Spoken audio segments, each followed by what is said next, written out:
Hey, what's up everybody? Welcome back to Mongochatter, skateboarding podcast, video zine type thing.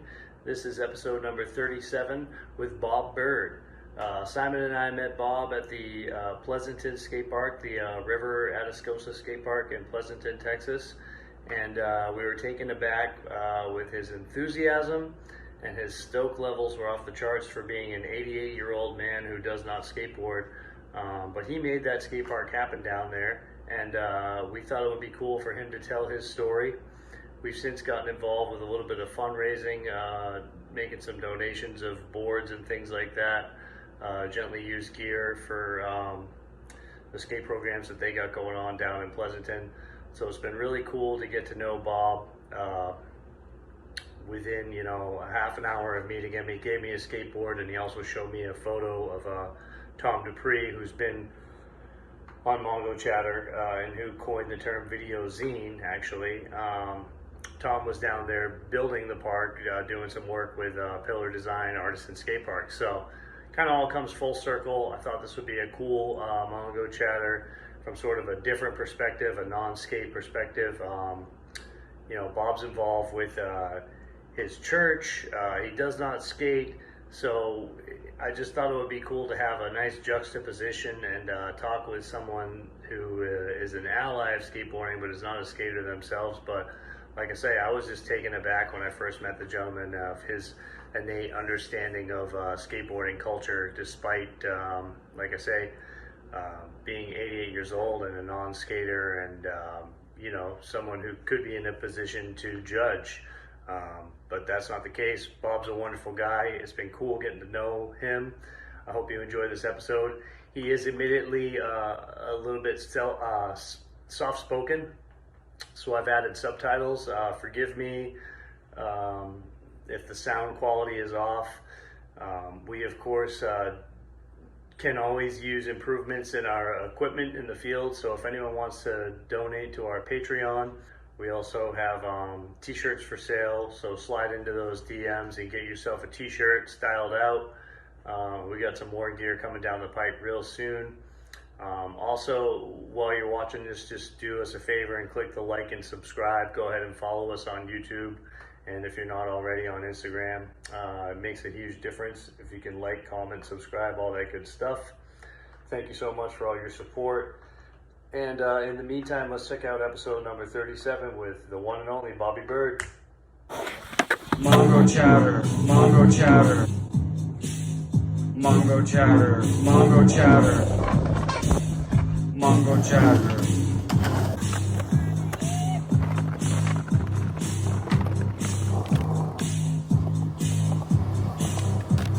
Mongochatter. Mongochatter, Mongochatter, Mongochatter.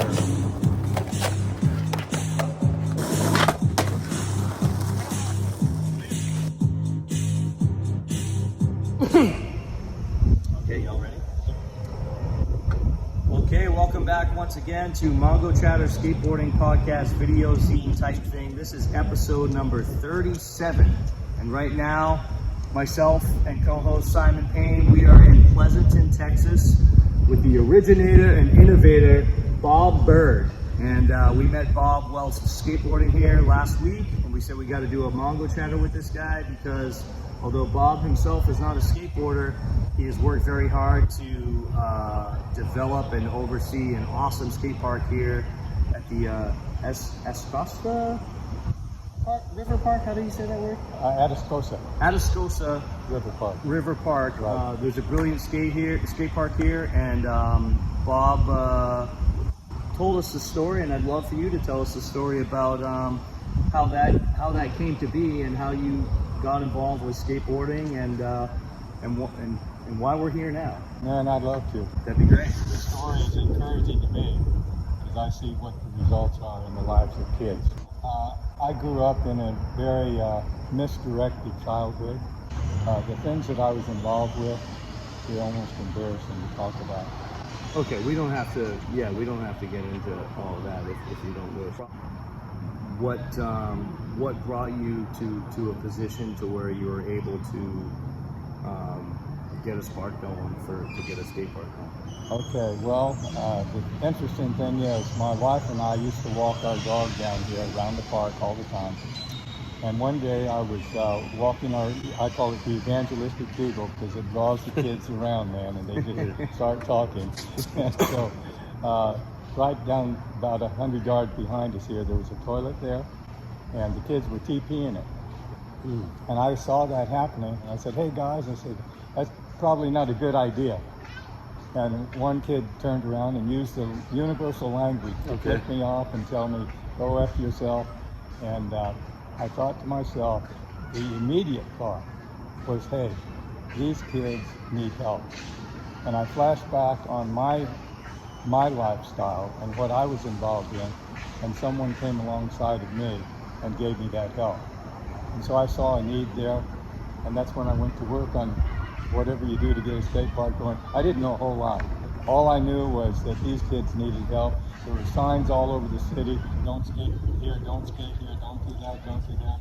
I thought these kids need something positive. If they can't skate in the city, where can they skate? Now, were these TPers, the There's would-be hoodlums at the time, were they into skating? Did they have an interest in it? Yeah, they were into skating. Okay. And they were rowdy. They had no input whatsoever. And there were a couple of influences, I didn't know that much about, but I figured any influence they've had is going to be overcome by what the Lord has laid on my heart to do. So I just moved it in. Got in front of the city council with 450 signatures saying we need a skate park here.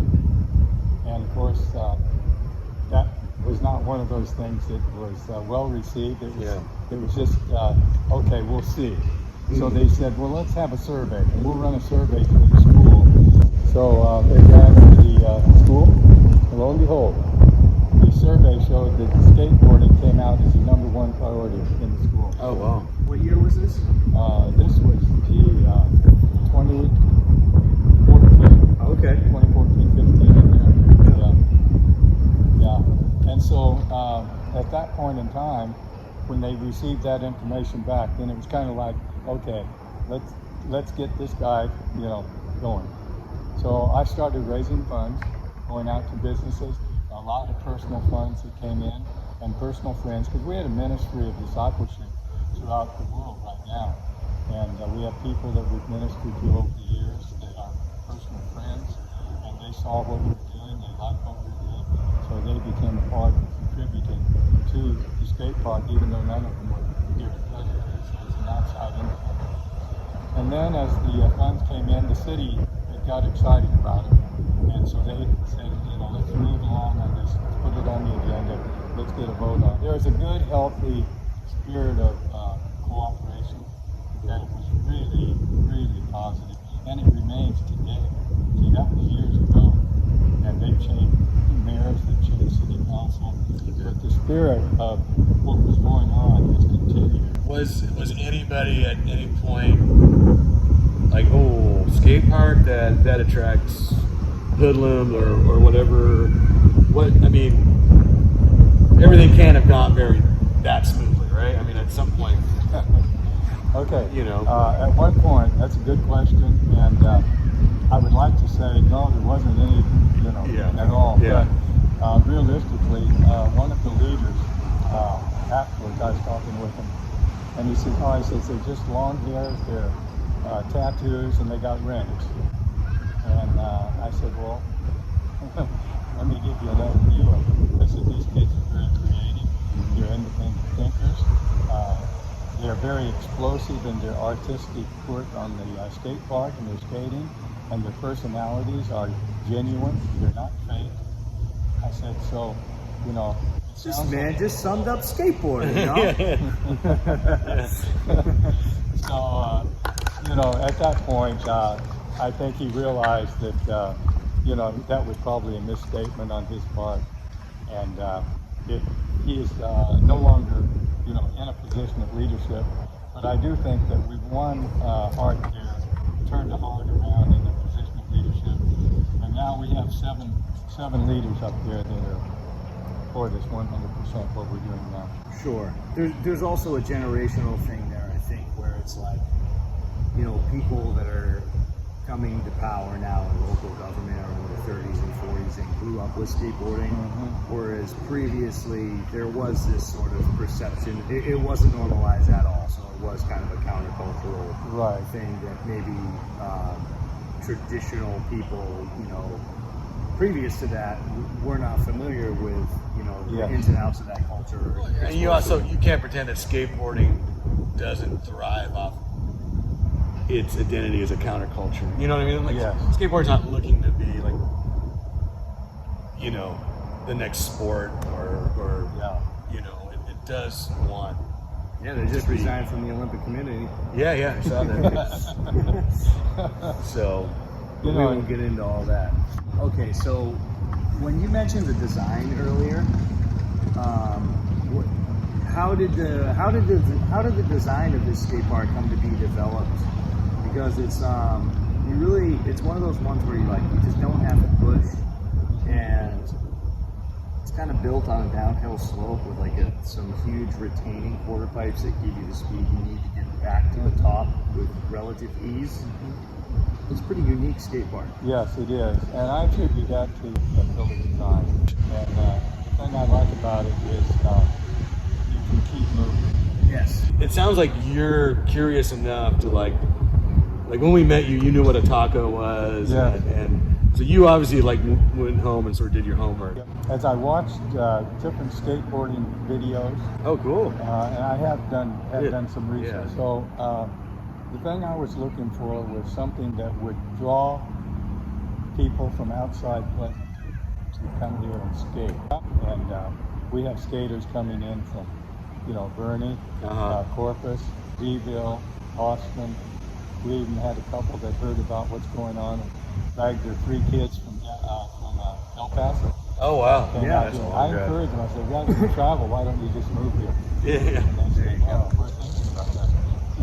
And even beyond the state of Texas, I think a reason why you have traveling skateboarders, there's certain design companies and builders and designers that have renowned reputations, and Pillar Design and Artisan skate parks are definitely on that list. So if you're a skateboarder and you're in the know, you may have never heard of Pleasanton, Texas. You don't know why you're going there, but you know that there's an Artisan park there, and it's on your list.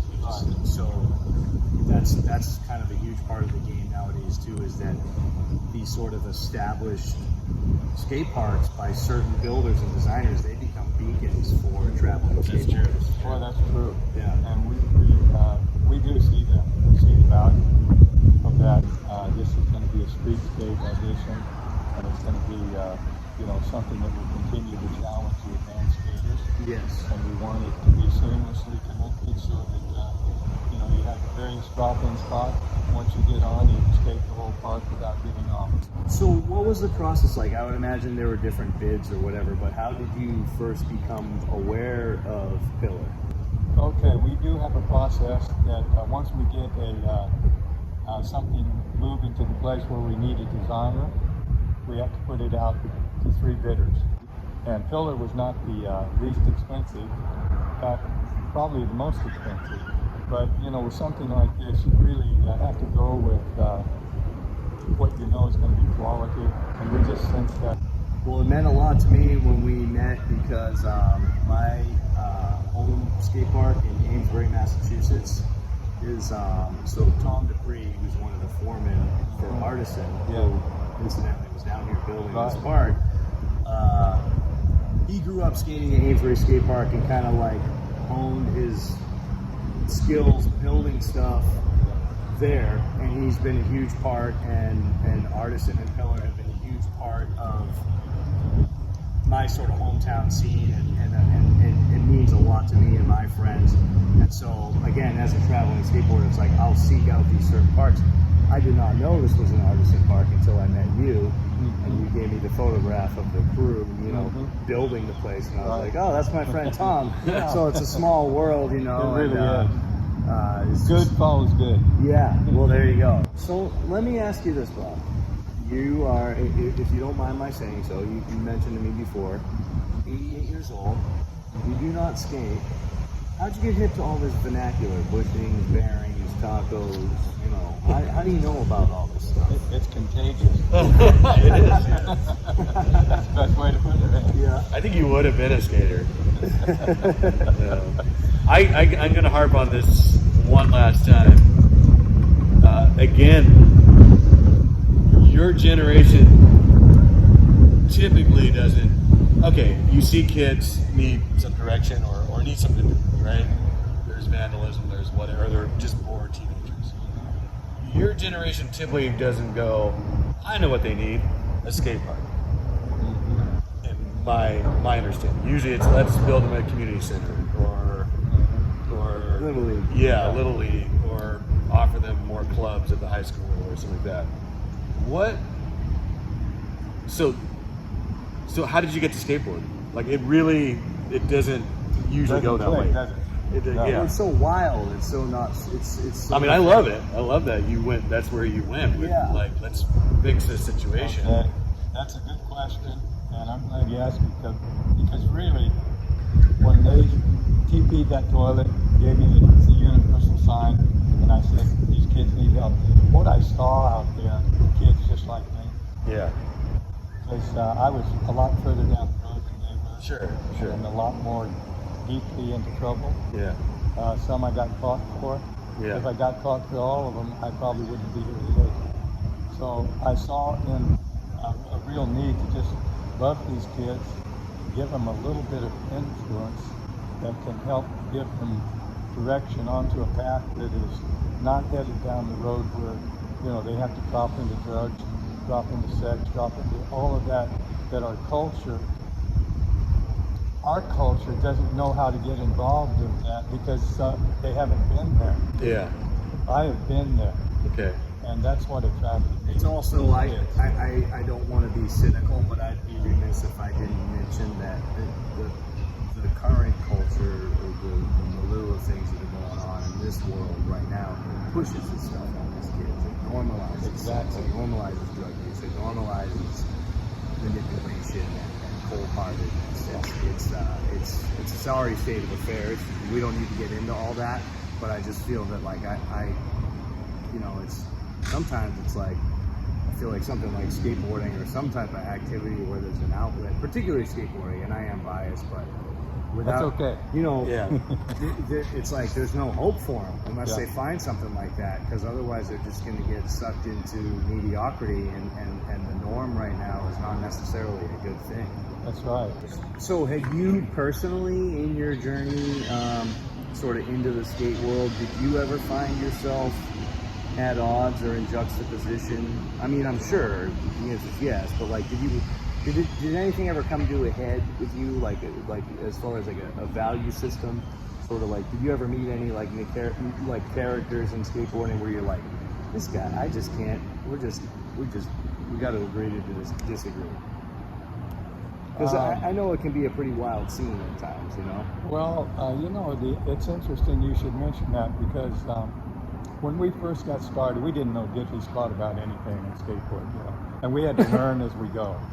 And in the process of learning, we didn't know how to run a competition. You know, we just had a bunch of kids in skateboard and they were skating all around. Yeah. We'd peel off a time and say, okay, you know, go do your thing. And it was very disorganized. And we had one gentleman that was obviously not pleased with the way it was being run. He was a skateboarder. He was a skateboarder. He was a bowler. Yeah, he wasn't a street skater. Okay. He was a cruiser. And so what occurred was he started, because of his age and everything, he started giving direction to these kids.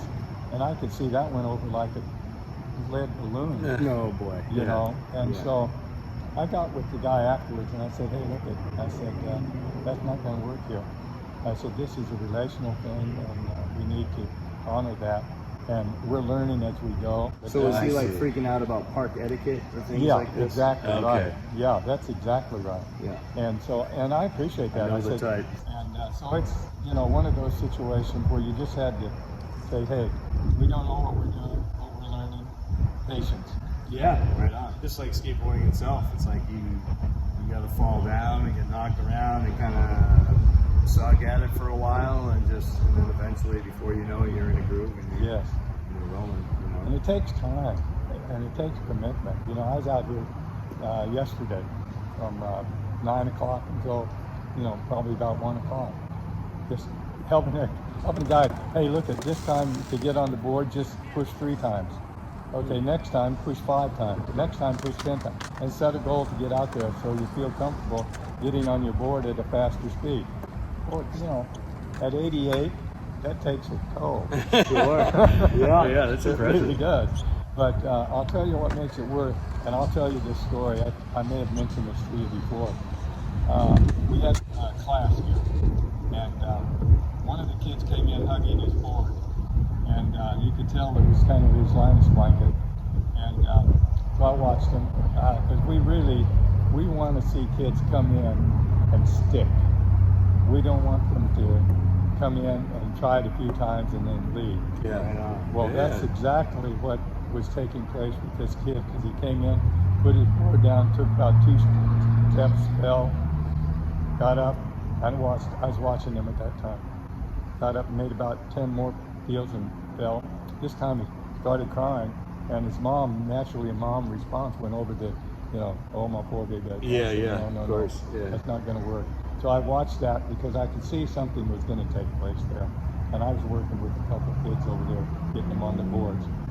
And all of a sudden I looked up and they weren't around, and they were headed out through the fence here, headed out to the parking lot. And I chased them down, and I stopped and I said, hey. Mom and all? Mom and all, man. I stopped and I said, hey, wait, hold on. And then I got down, this picture, he's one of the skaters that was here yesterday. Okay, Yeah. cool. So it's a complete story. But I got down eye level to it with him, and I said, hey, do you know what? If you don't get on your skateboard now, you'll never be a skateboarder. And I said, you're going to feel like you're always a quitter. And that you quit on one thing in life, you're going to quit on something else. Yeah. I said, you don't want to be called a quitter, do you? And he's crying all this time. Yeah. No. I said, okay. I said, and then by this time his mom kind of looking at him, like, who's this guy? And so I said, you know what you have to do? No. I said, well, I'll tell you what you have to do. And this is the verbiage I use. You have to get your little butt back in here and learn with the rest of the kids how to get on the skateboard and skate. If you don't do that, you'll be a quitter. And I let that settle in. His mom's looking at me. I said, you want to go walk back in there with me? Yeah. So we turned around. Wow. And we That's walked awesome. back in together. And I thought, well, that's only part of the deal now. Now we got it back. What are we going to do with it? Yeah. So I went to one of my best skaters, an out of town skater from Byrd. He likes what's going on. I said, Ronnie, get this kid on the skate, get him skateboarding, do it now. Wow. And so he stuck with him. 5 minutes later, the kids go skating across the pavilion, kind of looking at me. Another 5 minutes, and he's doing an ollie over a 2x4. Oh, wow.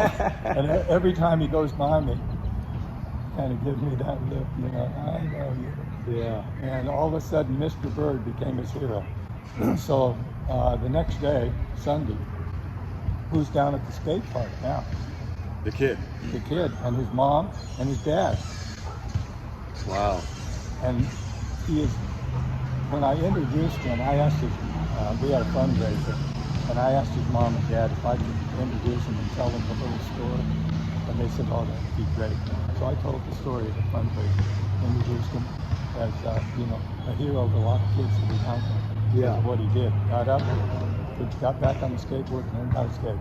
And he's still skating now?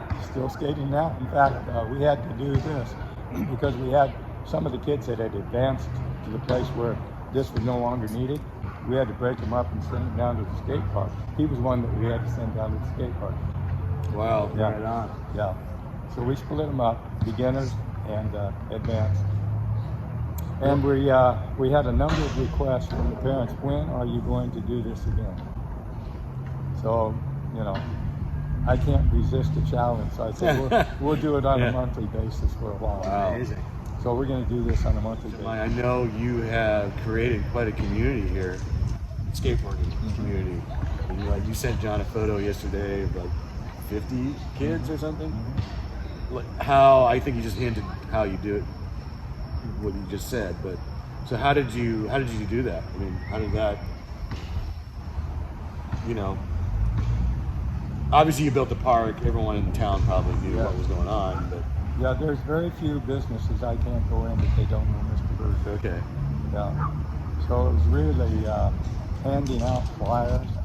I print the flyers, and rather than email them, Yeah. I believe relationships are Sure. more important. Yeah, so I yeah. take these flyers. I go to all the businesses, Yeah. and every time we had an event, I'd go there and say we need some funds. Okay. And they, in fact, I joke about it on some of our bigger donors. I said, hey, I'm in there again. I said, this time I'm not raising funds. I just want to give you some information. And that's the type of relationship that we have with some of the biggest donors here. They're right behind us on what we want to do as far as getting skateboarding into the school. Right now, we're in the early stages of developing a game plan for an after-school club. Okay, and that after-school club is an interest by the superintendent of the school district here, and they're interested in they're doing their own little research on what we need to do to get skateboarding into the school system. Because once you get into the school system, then you've got a PE elective. Once you have a PE elective, you've got an inter-school competition. This man has a vision. Yeah. Yeah. And then what happens, and I tell the guys, I said, you kids growing up, I said, one of these days, you're going to be able to skate across the platform on your skateboard and pick up your diploma and graduate. And they love it. Yeah. So, ultimately that's going to happen. It's just a matter of time and taking the right steps at the right time. To be simple about it, I try to figure out what God wants to do and then get out. Well said. That's my Let me ask you this. This is what I ask everybody who's on Mongochatter, and it is very general, so you can respond however you like. What is it that you'd like to say to myself, Simon Self, yourself, the universe, and the world of skateboarding? What do you got for the world of skateboarders out there? Bob, what do you want to say to this community that you are now a part of, and here in Pleasanton, the leader of? Yeah, you're a skater, Bob. I would say to the skateboarders, let's make your world bigger and the world smaller. Right on. That's what I'd really like to see. I'd like to see this become a hub for activity, skateboard activity. I'd like to see people, bringing teams of skaters up to compete here. I'd like to see some overnights, open up the hotels, get good prices. Wow. And just really make this something, not just an event, but an experience that they will remember and want to reproduce. I'd like to see, this become a model for what small cities can do. I mean, not every small city's going to have a Bob Byrd. in their back You took pocket. the words out of my mouth. Yeah. Well, that's true. Oh, my wife used to say, one of you is enough. Hey, Bob, I have one more question for you. Okay. You hinted earlier about recognizing that there's an individuality to skateboarding, and I'm not sure what exact words, but you definitely recognize there's a creativity to skateboarding. Oh, you bet. How did you see that? Like, I saw it in the way they skated. okay, you just this activity really takes creativity, or takes. Well, I would talk to the guys, and I would throw out little seeds that would indicate where they were. Seeds of thoughts that would solicit a response on their part. Yeah. And they would feed back. What's an example of that? One of these conversations. Well, if you had to paint something on your skateboard, what would you paint? Yeah. And boy, I found all kinds of ideas. Yeah. Some we can talk about, some we can't. Yeah. But it's fun because I never thought about that. yeah. And here's where I live. I'm not a one focused person on just one thing. Yeah. I'm helping a young artist get started in a business. Okay. I'm taking care of her printing cards and things like that. but I gave her a skateboard and I said, do your thing. Oh, okay. And initially, I was going to take down a couple of skateboards and say, here's some examples. Then I said, you know what? I don't want to do that. Yeah. I said, influence, yeah. Maddie, I said, I was going to do this. I said, I don't want to do that. I want to see you on that skateboard. The artist? The artist. Okay. Does And he skate? No. Okay. And I get them, they get excited. Yeah. You know, and so I'm excited. she said, she said, I really do appreciate that. And it clicked. And you know what? An artist really appreciate it when you don't infringe on their individuality. They really do. They appreciate that. So she's also a dream catcher. Okay. She does dream catching. I sell dream catchers for her. Okay. Where does it fit in skateboarding? I don't know. Yeah. It's in my DNA. Yeah. You know? Hell yeah. But it's interesting because the people that are not skateboarders see what I'm doing with these other people, and they come and see what's going on in skateboarding. Yeah. So it's, you know, if you can invest in something that has eternal value, you know. So when you answered Simon's question before, you said, I see it in the way they skate. It's like, I think some skateboarders don't realize this. No, they don't. But it's like that the way that a person skateboards is like a direct reflection of their personality and their who they are in the world. That's right. You know, Yeah. their trick selection, the way they approach it, the way they ride, it's all part of like their actual, whether you want to call it a soul, personality, XYZ, we can call it whatever we want. It's who they are. When you said instantaneously, I see it in the way they skate, it's like, that's because you're looking at them and all their glory and shortcomings and everything, you're looking at the whole enchilada. And I see what it means to them when they try a trick for about 20 or 30 minutes and don't make it. The first time they make it, man, all hell breaks loose.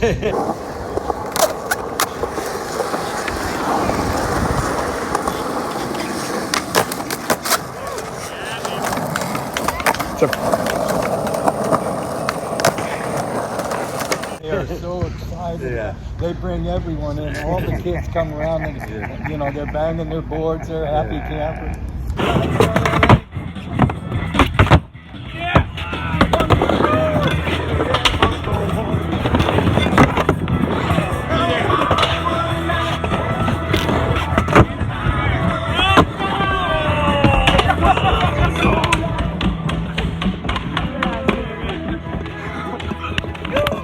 Fucking rad. Scary, dude. I was like, I gotta go. No, That's what it's all about. Yeah. Sure. Yeah, that's what it's all about. Bob, is there a story behind this? Yes, thank you for mentioning that. Well, we have a couple that we ministered to years ago in San Antonio, a husband and wife. As a result of our ministry in their lives, they became attached to Birdman, and we love them. They love me. My wife, when she was alive, we had a real ministry in their lives, and they appreciate that. And she ran into a skateboarder in Dallas and became interested, and so they started making donations to the skate park down here. In fact, you know, other than the city, most of the skate park funding to build the skate park come from just personal funds and out of town. Wow. Grover's ministry. Yeah. People who dig what you're doing. Yeah. So that's the story behind this, and they sent down about half a dozen of these. Oh, cool. Yeah, and this is vintage skating, and that's how they skate. I guess 50, 60 back in those times. Yep. Yeah. Absolutely. Yeah. And so I know when you gave this to me, you said it's decorative, and it is beautiful. But I mean, I gotta put a little grip tape on it. I gotta ride this thing, man. Okay. I got it.